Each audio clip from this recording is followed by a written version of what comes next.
Hello and welcome to this Workers by the Numbers blogcast on the Power at Work blog presented by the Burns Center for Social Change at Northeastern University. My name is Seth Harris. I'm a senior fellow at the Burns Center. Delighted to have you all here with us today.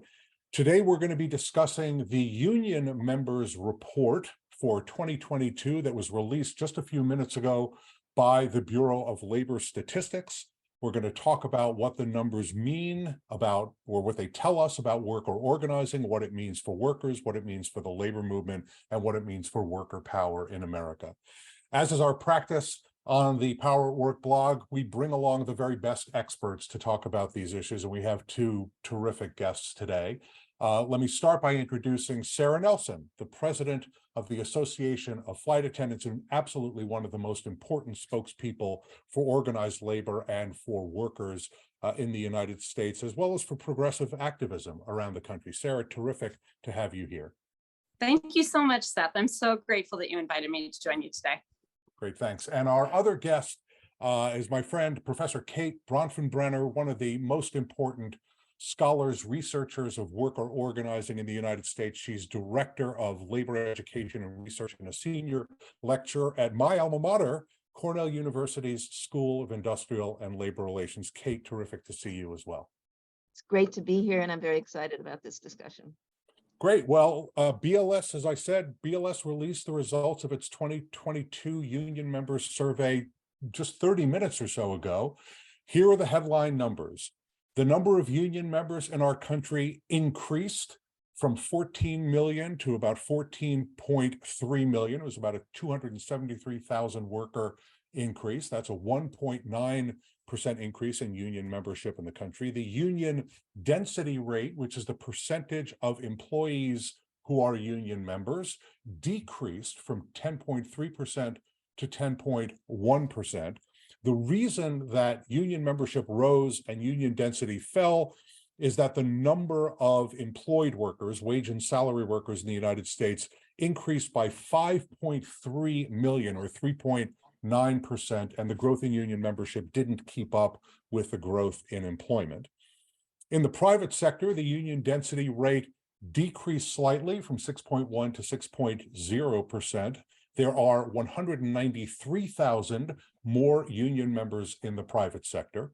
In the public sector, the union density rate decreased from 33.9% to 33.1%, but there were 80,000 more union members in the public sector as well. The union wage differential in 2022 was $187 per week.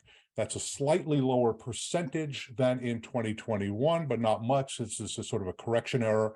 The union wage differential is the difference in the median earnings of union members and non-union members. There are a lot of factors that go into that. It's not just union status that determines that wage differential, but the bottom line is union workers earn about $9,000 a year more at the median than do non-union workers. So in summary, more union members overall in 2022, more union members in both the public sector and the private sector, a still sizable union wage differential of more than $9,000 a year, but union density fell because of growth in overall employment. So those are the headline numbers. Sara, let me turn to you first for a reaction. Were these results from 2022 a surprise to you? And would you say it's good news for workers or bad news for workers, or is it a mixed bag? I think these numbers are incredibly disappointing, actually, considering the moment that we're in and the real desire for workers to join unions. So those increased numbers are not necessarily related to union organizing. Those are already union jobs where there has been hiring back after the pandemic, mostly. So I think that we should recognize that we're not meeting the demand of the American worker right now. And we're going to have to do something pretty extraordinary because in 2023, people still want unions in an incredible percentage more than we are delivering. And in fact, we're not only not delivering, we're not even keeping up with the abysmal place that we were before. So this is a very bad trend, in my view, especially considering where we as a nation. And we're going to have to do a lot more. And we can talk a lot more about what we need to do and how we need to get there. But I think that we need to look at these numbers as a very serious wake-up call, because the labor movement is not meeting the moment. The people who want to support the labor movement are not meeting the moment. And we really, I believe that our democracy is on the line because we're not recognizing that increasing union membership, increasing activity and having a voice in your workplace and taking on the capitalists who are frankly controlling our economy, controlling our politics right now, is why we are in these really dire straits and very difficult times where a lot of people are very concerned about the survival of our very democracy. Great, Kate, let me get you in on the conversation. Let me get your reaction. You watch worker organizing and the labor movement very closely. Were you surprised by today's numbers? What's your reaction to them? Is it good news, bad news, or a mixed bag for workers? I share Sarah's disappointment. I was not surprised. I would be very, very unusual for density to go up given the amount of organizing that's happened. We also have to remember that we're facing a new tactic by employers to aggressively oppose NLRB decisions and to not recognize the legitimacy of the NLRB. So even though we've had a surge in union organizing, those have not turned into wins yet because so many of them are being challenged all the way through the courts. And that, you know, these data are based on workers being asked, are you a member of the union in the CPS survey? And if they haven't yet gotten a first contract and aren't yet paying dues, it is very possible they would say no, even though they won an election. So we have to bear that in mind. But also the number of new workers organized through the NLRB, although it's, you know, twice as many that were organized the year before, it is still a relatively small number. And we do not have data on the number who organize outside the NLRB through card check and voluntary recognition. And it's very difficult to get numbers on the public sector because there are 40 plus different agencies that do not centralize the data. So we really don't know how many workers are being organized. We know that more are organizing this year than before, but not enough compared to the number of new jobs added, jobs lost through layoffs, and particularly in, you know, the public sector, highly unionized sector. And so we cannot expect this win. It is going to have to take a great deal more organizing, unions using their bargaining power to get first contracts, public support, political support, in order to make a dent in union density. Well, so let me ask both of you. So the headlines are full of worker activism and worker organizing. You all know the brand names that we're talking about all the time, and that the press is talking about all the time: Amazon, Starbucks, Apple, REI, Ultium. You know, the UAW just won a big victory in an electric vehicle plant. The NLRB, as the Kate referenced, reported an almost 60% increase in the number of petitions filed for worker representation elections. According to Gallup, unions have a 71% favorable rating. It's the highest rating that Gallup has ever recorded. And I think there is just a widely held perception that we're seeing a historically high level of worker activism in our country, maybe the highest that we've seen in decades. Sara, you're traveling the country, you're meeting with workers and activists and organizers all the time. Were expectations too high? Are we believing our own press? Are we caught up in an echo chamber? Is that why we are disappointed about today's numbers? Or what is it that's happening when there seems to be so much organizing and yet it's not showing up in these numbers, as you pointed out? First of all, Seth, I think that it's really important that we give a shout out to all the union organizers out there who are working around the clock to try to help people get a union at their workplace.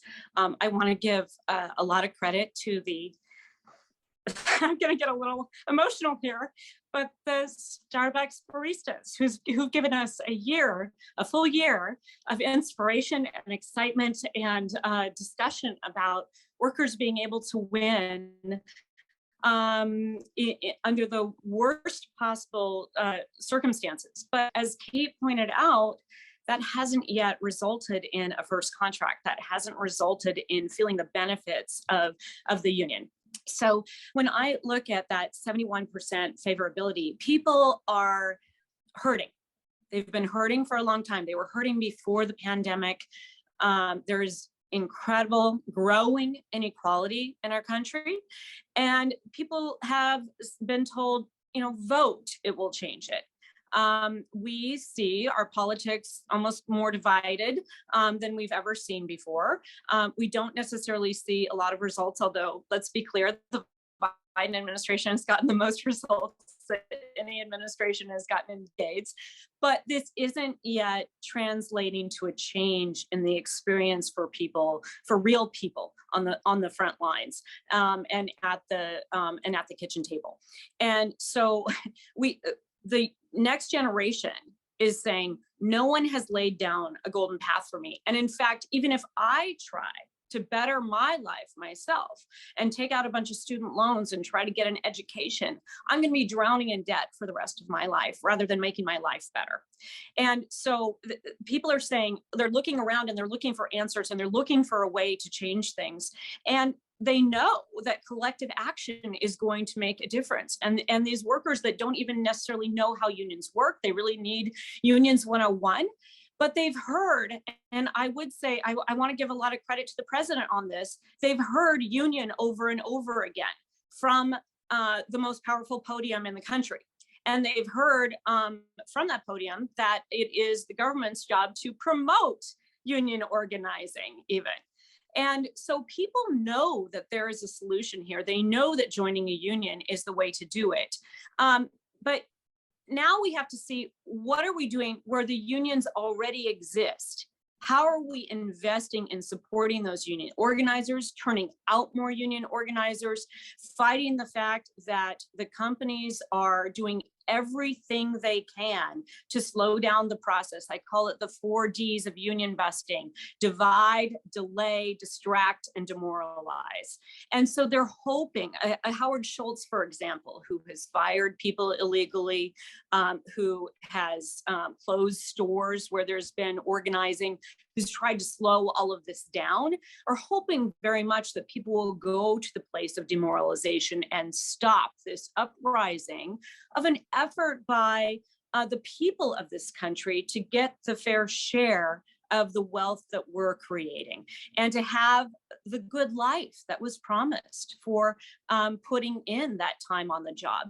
But I should say time on the job is important too, because across the country, what I'm hearing from union members and non-union members is not having control of your schedule, not having control of your life, having to work 2 and 3 jobs or having forced overtime, and not being able to actually work so that you can live a life, but having employers make you believe that working is your way of life. This is the problem. And this is why I'm not surprised by these numbers, but I do think that it is incumbent upon the labor movement and everyone else who actually believes in a free society to figure out how we invest more in union organizing, get more union organizers out there, hold accountable these companies who are breaking the law and trying to deny workers their rights at work. And we've got to get serious about this, because if there were a company out there that knew that someone wanted their product, that 70% of the public wanted their product, but they were only delivering 6%, so heads would roll until that would change and they would figure out how to get that in people's hands. So we have to figure out how to change the dynamics here, get these first contracts, get unions on the property, and hold accountable the companies who are trying to stop that from happening.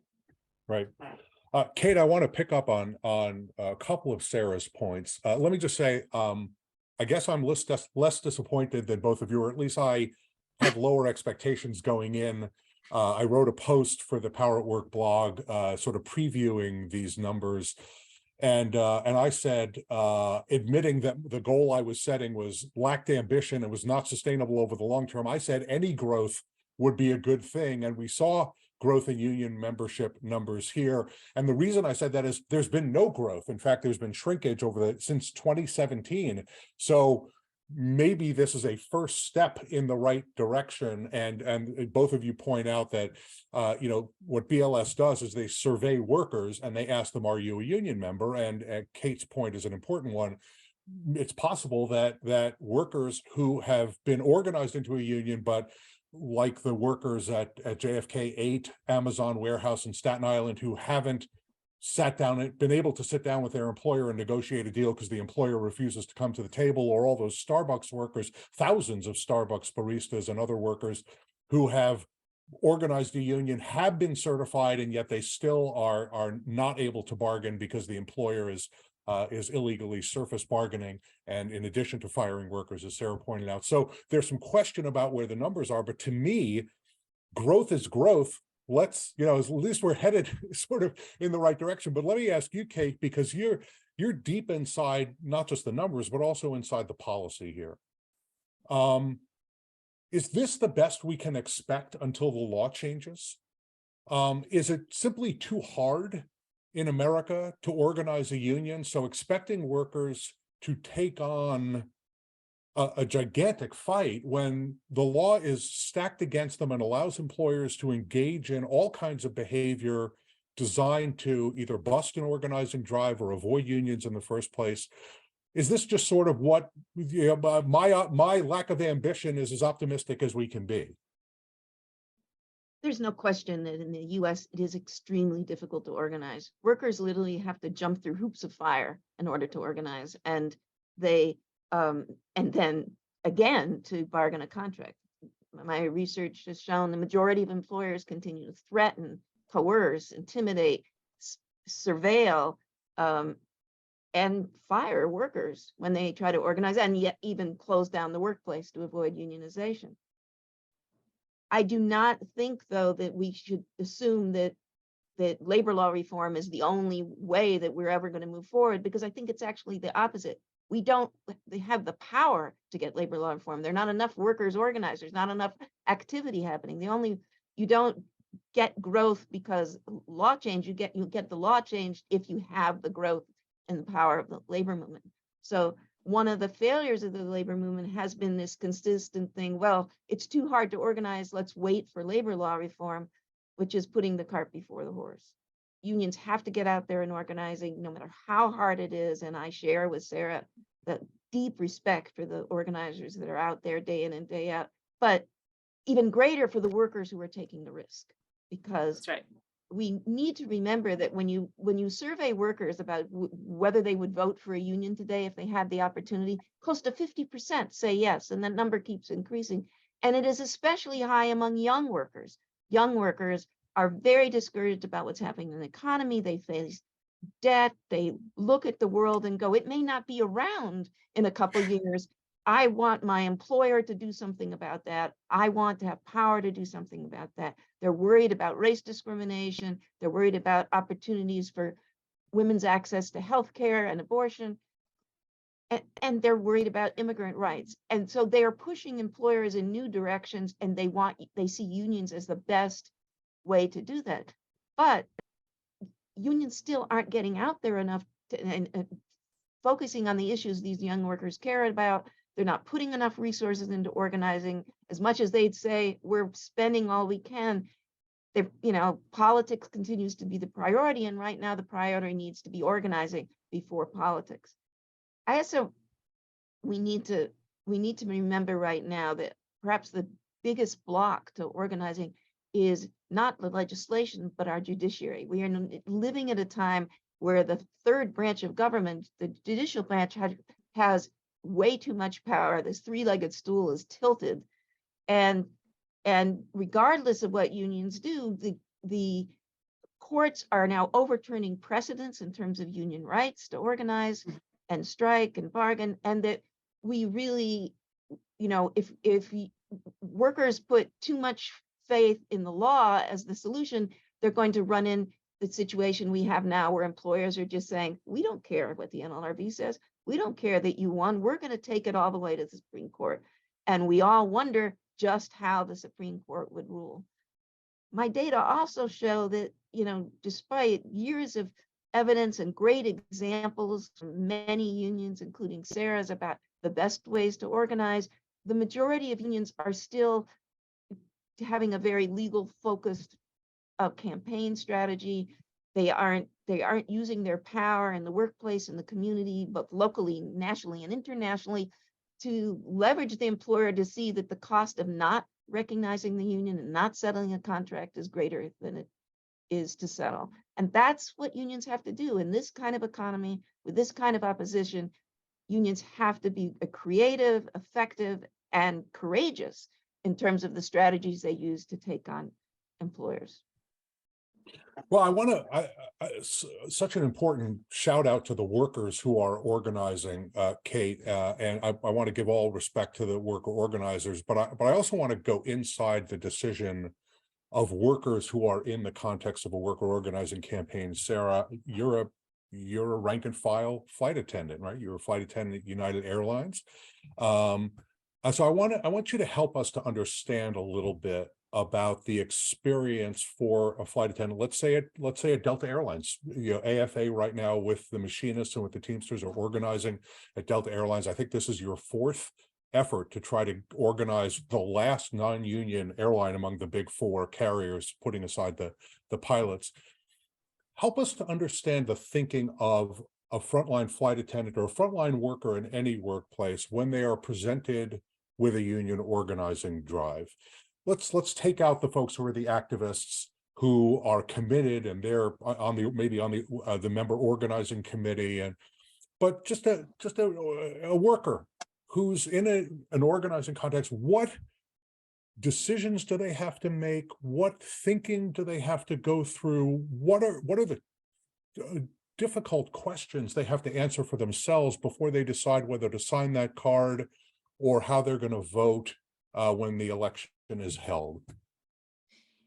Well, Seth, thank you. And thank you for calling out Delta. And I think it's really important actually to recognize the partnership that we have with the International Association of Machinists and the Teamsters to organize 45,000 workers at Delta. And we have seen since we announced that actually a real change in each of those campaigns. So having that support and solidarity and unions working together is important. But the individual worker, when I think about Delta Airlines, actually, Delta is a very mature union buster. They have woven this into the culture of the company. Can I just say, since the 1940s. I'm just going to interrupt for a second. I've never heard that phrase used before, mature union buster. That's a disturbing. It's just boy, is that a disturbing phrase, but I get exactly what you're talking about. They've been doing it for a very long time. They really know how to do it. I'm sorry, go ahead. Yes, I mean, I would say compared to, for example, Howard Schultz, who is like not doing it very well, we're making a lot of people mad in the process and showing the real difference. Which side are you on? Delta has integrated this into their company from the very beginning. So the vast majority of union organizing with the mainline airlines happened in the 1940s, and Delta avoided it then and has avoided it decades since. And what they have driven at is to say to people, you are the best. And Delta has run a relatively good business compared to the rest of the industry. So they were able to say, we're great and you should take pride in being a Delta worker. They absolutely, I think there's also something to be said for the regional aspect of this, being based in Atlanta as well. And they have utilized the culture at Delta to get people to believe that you are very connected to the company and the company cares about you. And Delta has really driven that whole family idea. We've seen this made fun of actually at Starbucks and Amazon and other places where this comes from, page 1 of the Union Busting Handbook. And so people are able to make fun of that when the company is saying, we're a family, and workers say, well, yeah, but in my family, I didn't get paid for doing the dishes and I'm coming to work and I expect to get paid. So no, you're not my family. But at Delta, they have been really believe that if you support the union, you're against the company.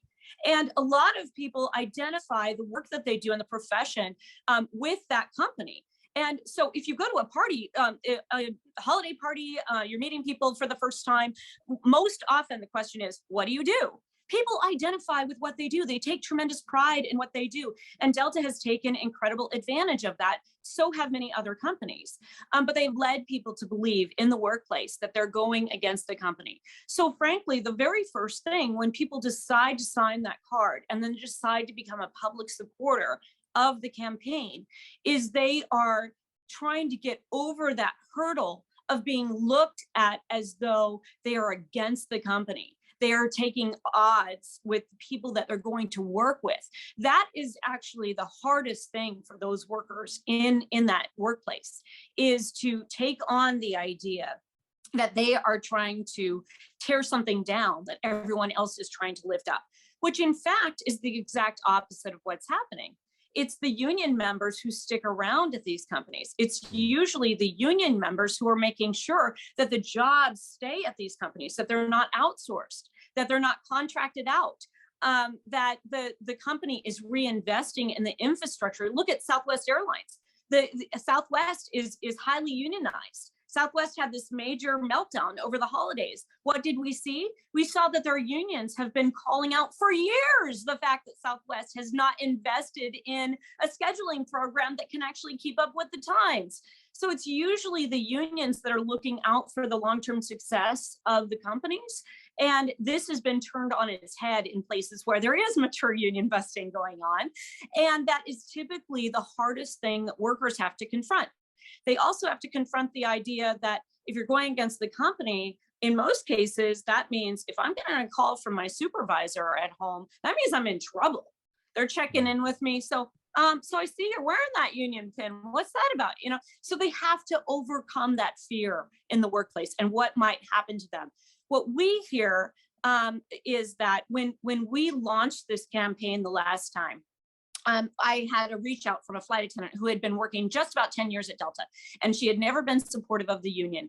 But she said, lately I've been coming to work and I'm a single mom. And it just so happens that my kid has been sick a couple times. I've been sick a couple times. And all of a sudden I'm in jeopardy of maybe losing my job. My supervisor has called me in. I don't know. We don't have a sick policy. So I don't know if it's okay if I call in one more time. I don't know if when I come to work and I enforce the federal regulations, some passenger's not going to write me up and the company is going to say, this is it and you're fired.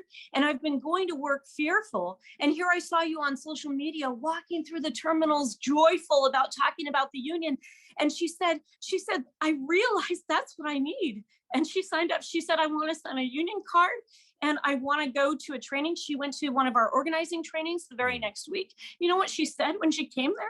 She said, I registered to vote for the first time in my life, because I realized that I need to have a say everywhere. If I'm going to have a say at work, I need to have a say everywhere. And so people really find power when they are able to break through that fear and realize that they can actually take ownership of the pride that they have in doing their work and feel that professional pride, whether, regardless of who their employer is. I've seen 8 CEOs at United Airlines, for example. They come and go and they take their golden parachutes with them. We're not motivated by that. We're motivated by the good job that we do. And we simply expect a fair return for what we're giving to those companies. So that's really the biggest thing that workers have to break through. And then where there is that more stick than carrot at some of these companies, they are facing losing their jobs. They are facing closing down of their stores. They're facing incredible intimidation tactics to keep them from just gaining the rights that they are supposed to have. So that's what we're trying to break through at Delta, but there are enormous, and I think Kate said workers have to jump through hoops of fire in order to form their unions. But if we can build on this consciousness and we can actually have a united front with that 71% who are favorable of unions, we can do the kinds of things that built the labor law in the first place, that has been eroded since the 1940s, but that went into place because of the great sit-down strikes, because of the strikes that were happening, because of general strikes that were breaking out in individual cities. Companies wanted stability. And Seth, the last thing I'll say is that quietly, I have CEOs reaching out to me because they see this moment too. And they see that there's a real risk. and they want to see that there's another way to have stability. So we are this close to breaking through if we can just exert that power as a labor movement and understand and let them understand that we're putting everything into organizing. We're putting everything into changing the rules here, because otherwise it's going to be chaos, instability, and at the end of the day, those CEOs don't want that.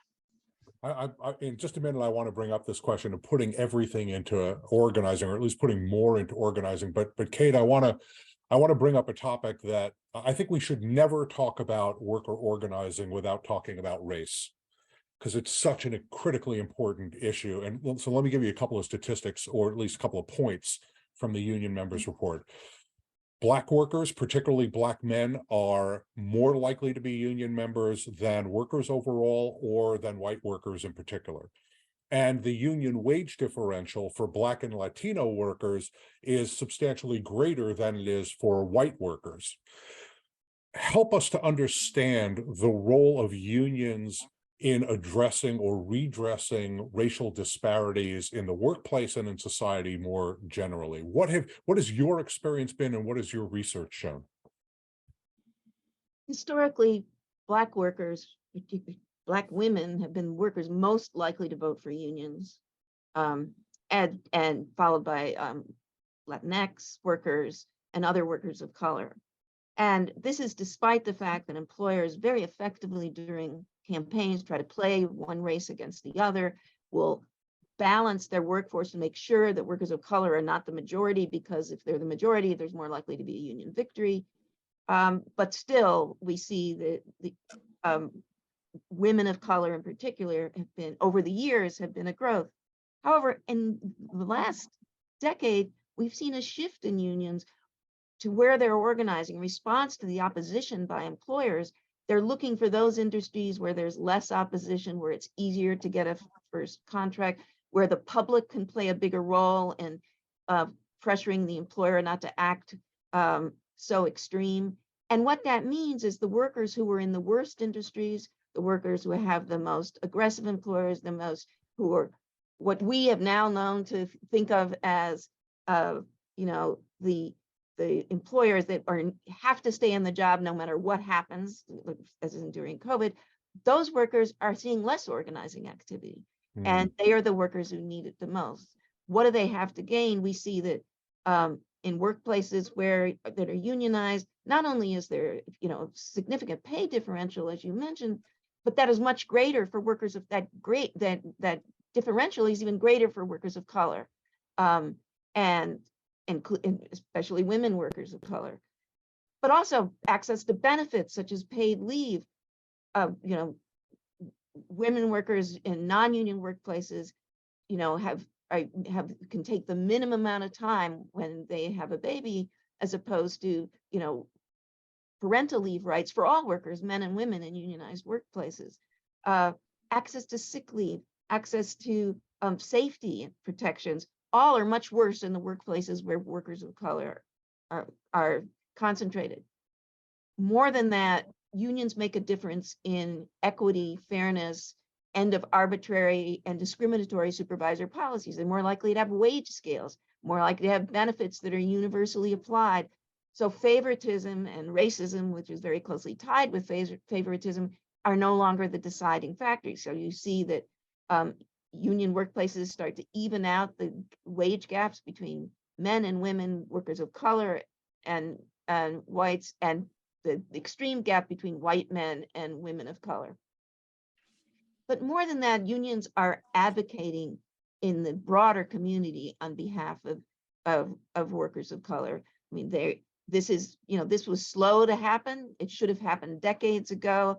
But they were there marching with Black Lives Matter. They're there fighting for against the changes in legislation that are cutting back on rights to vote. They're fighting for voting rights in the streets, and we see that politically the victory in Arizona and the victory in Georgia, it was SEIU and Workers United and Unite Here with their members who were almost primarily women of color, who were the ones who made the difference. So we need to understand their power within the union and within the labor movement. Are unions doing enough? No, not by a long shot. And I think, and particularly this response of shifting away from the employers that are most aggressive, I'm really concerned that workers of color are going to be left behind. They are more likely to be fired in organizing campaigns. They're more likely to have their jobs outsourced in response to organizing campaigns. They're more likely to be harassed and discriminated against. And so they face even greater challenges when they try to organize, yet they're organizing in larger numbers. So I was going to ask you, I wanted to ask you also about the public sector, but I want to make sure we get a chance to look to the future. But I do want to just comment on the public sector.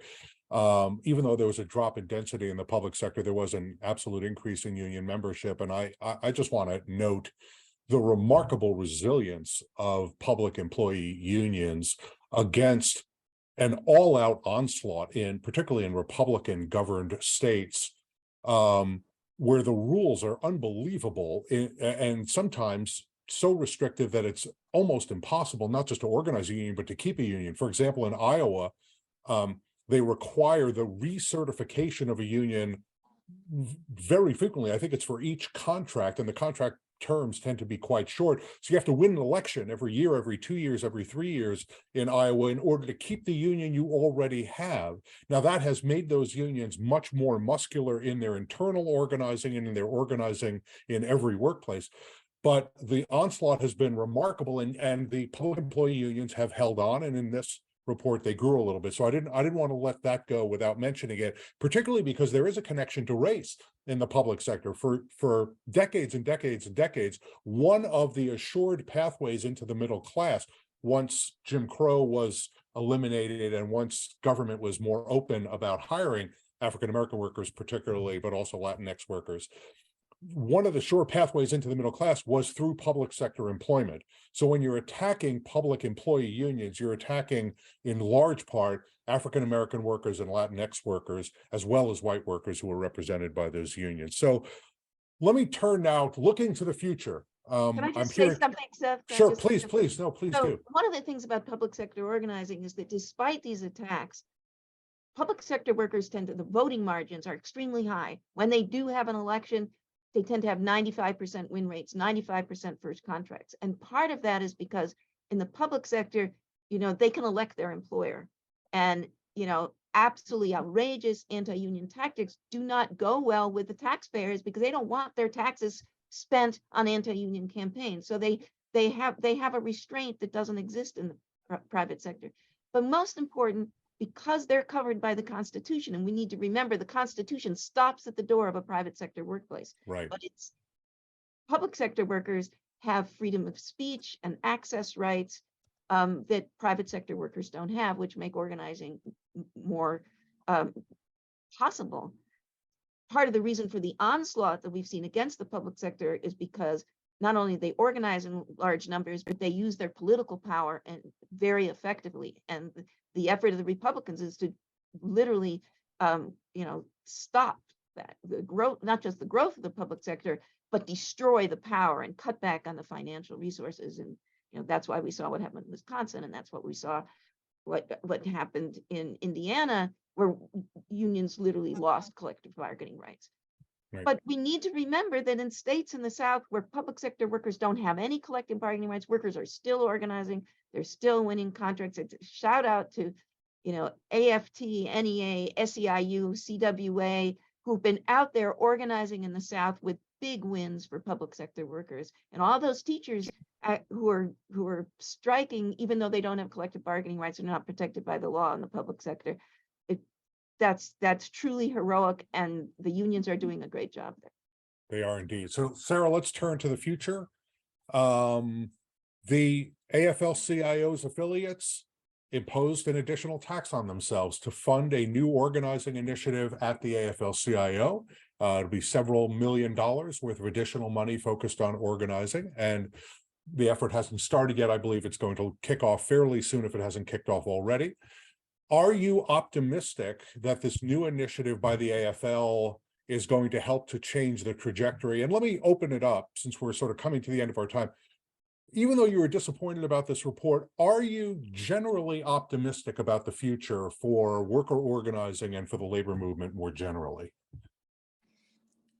I'm generally optimistic because of the people that I'm meeting all over the country. And because of these campaigns that I'm seeing that are coming, that are really worker-led, they're worker-initiated, worker-led. If you look at the Starbucks campaign, for example, this was an effort by a group of workers who wanted to just organize all the coffee shops in Buffalo. That was the plan. And then what did they do? They sparked a national movement. So I am optimistic because of where people are today and looking for answers and really understanding that this is not sustainable. Their lives, the way they exist today, are not sustainable. And that usually brings people to a place of having to make a decision, having to make difficult decisions about what they're willing to do to change it. So very optimistic about that.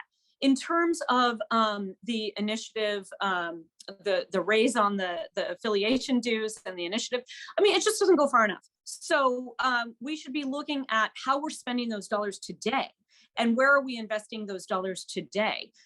Because if you look out at the strikes that have happened since 2018, where you've seen changes really overnight in a couple days time, sometimes it's a couple weeks, incredible changes in people's lifestyles because they're out on the picket line. And this is part of why unions are popular. So they want to take action right where they are. And if it's all pushed to politics and only talking about voting, first of all, you're only having an opportunity to get people's attention, let's say once a year in some cases. In other cases, it's every 2 years, every 4 years. And it's not enough. When you give the example of having to vote every couple of years on whether or not you just want to keep the union you've already won, there is a power and muscle in that. The struggle in that keeps people engaged. Out of necessity, you have to stay engaged. So this idea, I adore Walter Reuther. I love what he did for working people in this country and the standards and the example that was set. But one of the things that he and his brothers did was fight for labor peace, fight for a place where they could have 4 and 5 year contracts where you weren't having these big fights every couple of years. Well, I think that there is a consequence to that, right? People forget about the fight, people lose the fight, and they put more effort into the relationships rather than using the power to change the dynamics. And that's really what we have to be focused on. So do I think that this initiative by the AFL is going to make a change? I do not. I don't think it's enough. I don't think there's enough strategy. I don't think there's enough mapping out about where we can actually make a difference. For example, utilizing transportation, utilizing the fact that the freight rail workers were coming to a head with a major contract. I think as we look ahead, a major fight to look out for is the UPS contract negotiations.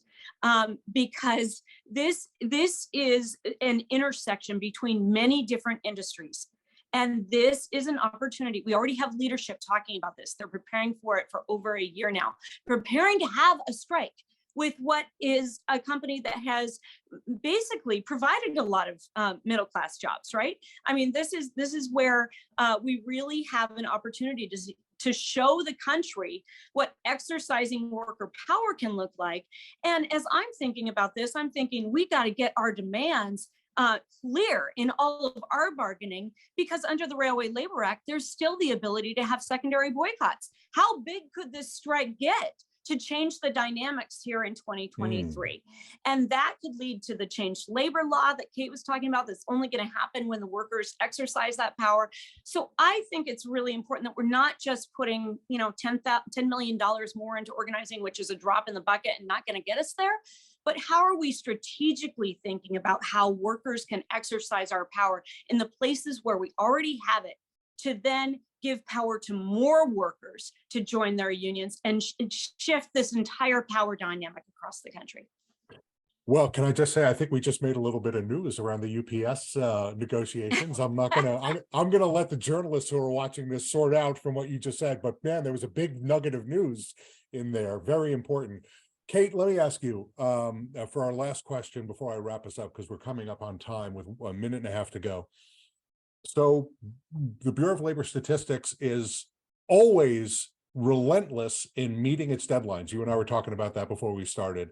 So next year, a year from today or a year from today, thereabouts, they're going to put out another report that will tell us about where we are in 2023. Where do you think we'll be?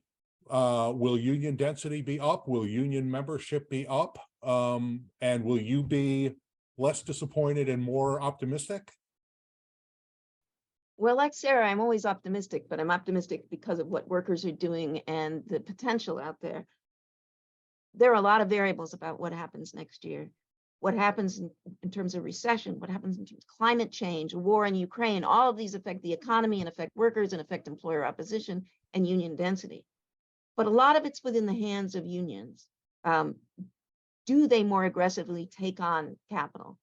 Do they focus on the issues that matter to workers? I give the perfect example of too much overtime.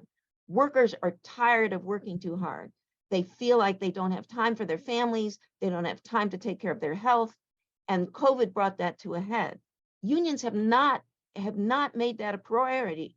We saw workers wanting to strike over overtime and unions leadership not wanting to make that an issue. And this has been a decade-long fight. Workers don't want the 12-hour day. They don't want 7-day work weeks. And so that's an issue that if unions took a lead on, and also paid leave, if they really took a lead on these issues and made them a major political battle in the community, and by political, I mean not politics and voting, but something that they were really trying to make a change, I think that would move workers forward.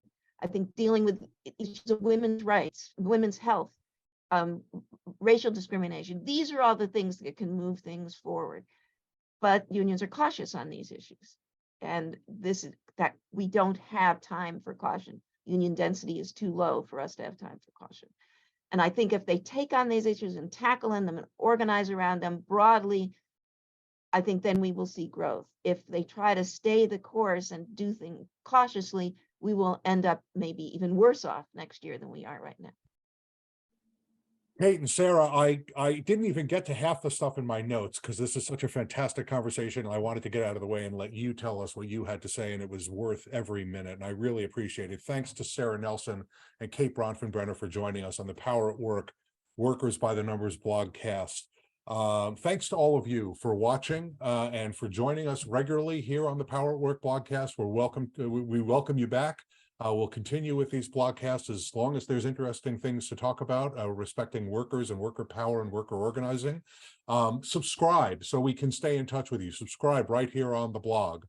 Let me also thank our producer and technical producer, Lexi Anderson, another great job. We're looking forward to seeing you again soon. Thanks very much and have a terrific day. Thank you. Thank you, Seth.